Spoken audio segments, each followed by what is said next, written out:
Jonathan Gruber is an economics professor at MIT, one of the architects of the Massachusetts healthcare law known as Romneycare, as well as an architect of the president's law, Obamacare. Jonathan, was this a typo, saying that only if you had a state exchange could you get a subsidy and therefore be required to participate?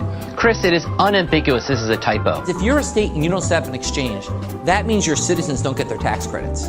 Yeah, he calls it a SPICO, kind of like a typo. A number of the key implementation steps have to happen at the state level. States have to set up their insurance exchanges where they can sell health insurance. Every single person involved in the crafting this law, but just full disclaimer, I was involved in writing the legislation, has said that it's a typo, that they had no intention of excluding the federal states, and why would they? The law responsibilities on states to set up these exchanges like we did in Massachusetts and regulate them and run them. If we're going to have 50 different exchanges, we'll see what works, we'll learn.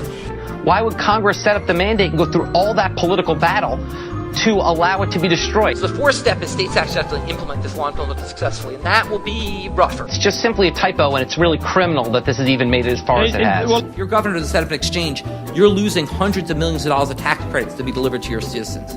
So that's the other threat, is will states do what they need to set it up? Because of a typo in the law, which happened simply because Republican obstinacy would not let the bill go to conference.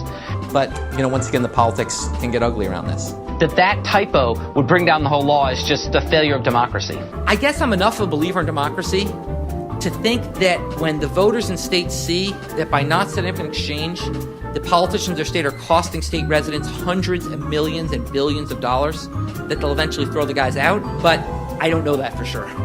And that is really the ultimate threat. He said at the time that it was not intended that in fact this was meant to be an incentive to states to sign up.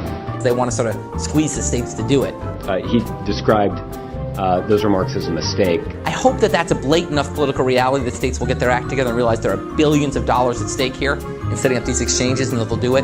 That those comments were a mistake and didn't represent his views. But it's literally insane. There is some bias involved here. That all individuals should get access to those tax credits. Anything that takes two sentences to explain in America today will be shouted down by a one-sentence lie.